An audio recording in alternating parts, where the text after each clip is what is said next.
تو عشق رپ شدی 2020 من رپ میکردم 2016. من خب بچه بودم خیلی آهنگ نوشتم دیگه، سعی میکردم الان خیلی وقته، یعنی چند وقتی هست سعی میکنم اولین آهنگمو که نونه پیدا بکنم و میدونم که من داشتم خدا میزدمش این آهنگو خودم با تنبک. بعد خوشبختانه بابام داشت ازم یواشکی فیلم میگرفت، گفتم خب میتونم از این فرصت استفاده بکنم دیگه، اون فیلم رو پیدا بکنم تو هارد. ما هارد داریم توش همه خاطرات و این همه چیزا توشه دیگه، باید تو اون هارده باشه دیگه. یه بار گشتم که کلا فایل رو مرتب کردم، چون چرت و پرت بابام خیلی زیاد داره، چرت و پرت رو گذاشتم یه پوشه برای خودش، برای خودم جدا کردم و خاطراتمون هم گذاشتم توی یه فولدر. میخوام سعی کنم اون ویدیو رو پیدا کنم و mp3 کنم و تو اسپاتیفای بذارم نون لایو پرفورمنس. میگه یه بار گشتم نتونستم پیداش بکنم، الان یه بار دیگه بریم به امید اینکه پیداش بکنم این ویدیو رو هم ضبط کنم. خوشم میاد. به تو چه؟ بریم ببینم میتونم پیداش کنم یا نه. این اون هارد است، واسه کردم الان ببینیم چی توش. یه لحظه فکر کردم اینو موقع مو دارم اومدم این شکلی موها رو بزنم عقب. A few moments later.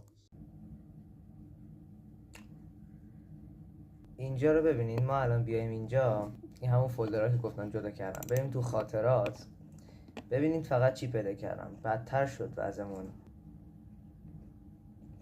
این مهم اینه، این دومیه که درست گرفتم و دقت کنید چی میگم توی این ویدیو. آرمان سرهنگیه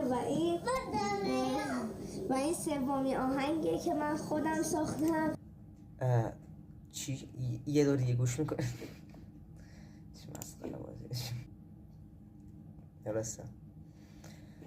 یعنی من 2 تا آهنگ قبل این خودم یادمه یه آهنگ داشتم آدامس خرسی، اون موقع یه چیزی درست کرده بودن تازه، حالا هنوزم میدن بیرون سیدیاشو یا نه، کارتونای باب اسفنجی رو میومدن سکانساشو جدا میکردن دوباره دوبلش میکردن ولی آهنگی، یعنی موزیکال بود قسمتای باب اسفنج.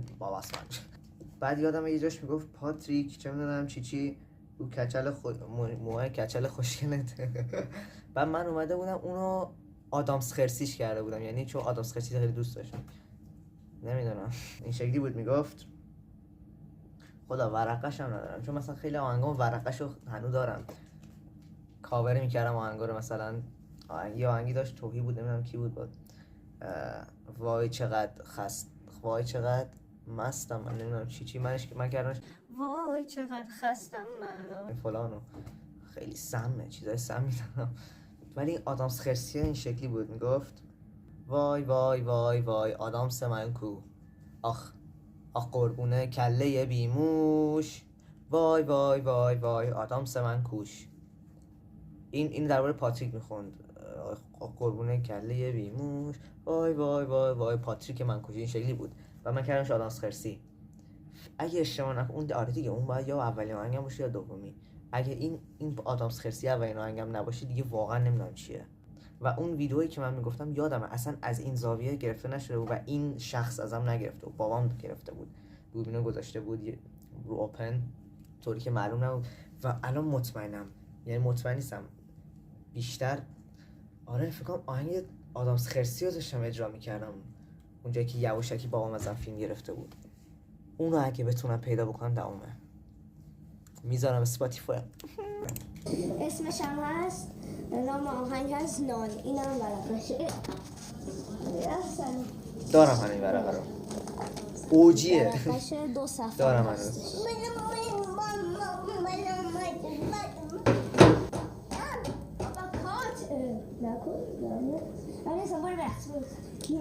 احمد کوچولو چرا این اجازه رو داشت؟ 3 تا با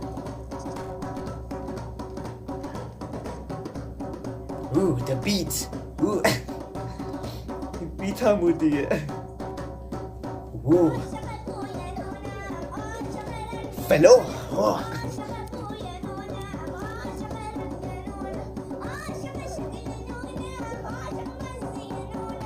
رگام داره میزنه.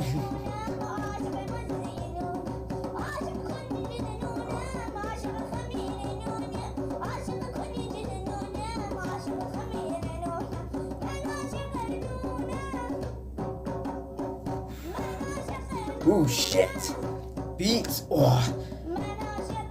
فضا سازی حال میکنی.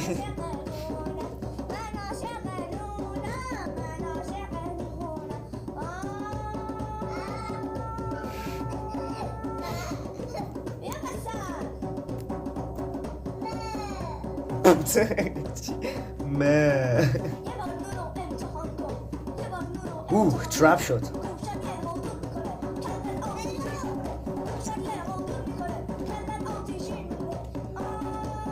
بیت سویچ داشتی.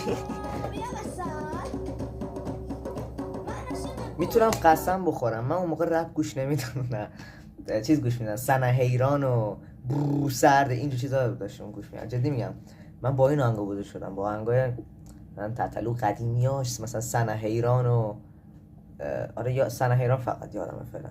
دختر رشتی، آهای دختر رشتی، وای اینا رو من یادمه. بعد برو سرده من یادم تو همین هارده اون موزیک ویدیوها رو داشتیم، فکر کنم حذفشون نکردم ولی خب بعدم نمیاد چون دزدیه. پایرسی. بعد این شکلی بود که آره دیگه اون چیزا رو گوش میدم با آهنگ نسل یکی ها نسل دادم. میتونم نشونت بدم. نرو. آره دیگه با آهنگای نسل یکی ها و نسل دویی ها ما بزرگ شدیم.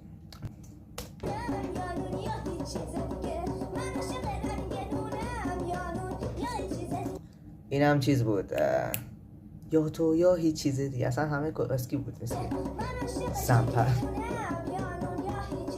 آن بیت مساج کنم. خوبه یادم نبود فلو ایناشو، مثلا این تیکشو من معمولی میکنم منو شوخت نونم یا نون یا هیچ چیزی مثلا الان، ولی الان میبینم که نه یه چیز دیگه میخونم.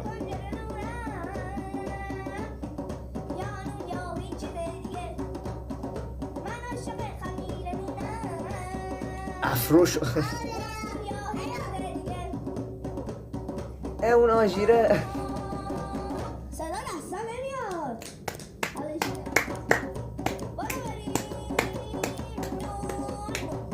نون این برای کدوم آهنگ بود؟ این حالا وای فکر کنم نمیدونم. بیت باکس؟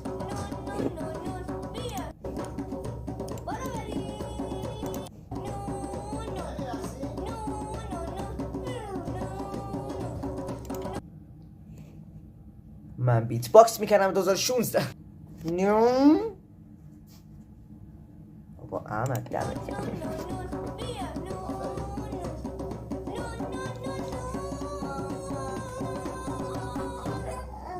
متشکرم. فاک بتونم من اگه بتونم چیزا پیدا بکنم وای پیداش میکنم. خود ورقه‌شو ندارم، هر چیزی دارم، چیزای دیگر که دارم، آهنگای دیگه که دارم ورقه‌شون دارم، نونم دارم. یه آهنگ انگلیسی هم نوشته بودم نخوندمش، فقط نوشته بودمش. اونم مثلا ورقه‌شو دارم، ورقه اینا رو دارم ولی آدامس خرسیه رو ورقه‌شون ندارم، اصلا یادم نمیاد ورقه نوشته بودمش، خدا ننوشته بودمش. ولی خب الان پرونده اینه، این سومین آهنگ من بود و من لازم دارم که اولین آهنگمو پیدا کنم. حالا نمیدونم شاید لایف پرفورمنس اینم خب داریم میذارم اوکی، ولی نه تا وقتی که آدامس خرسی رو پیدا میکنم. خب اینم از این. پیداش کردم ولی افسوس فکر میکردم آدامس خرسی رو اجرا کردم، یعنی نمیدونستم آدامس خرسی آهنگ قبلم بوده دیگه. فکرم نونو اجرا کردم و واقعا نونو اجرا کردم.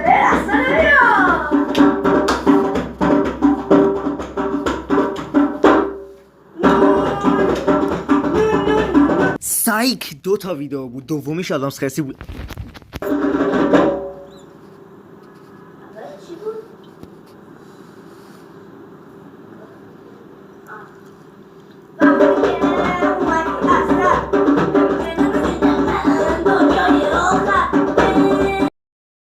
اینم از این به زودی شنونده آدامس خرسی لایف پرفورمنس در سپاتیفای.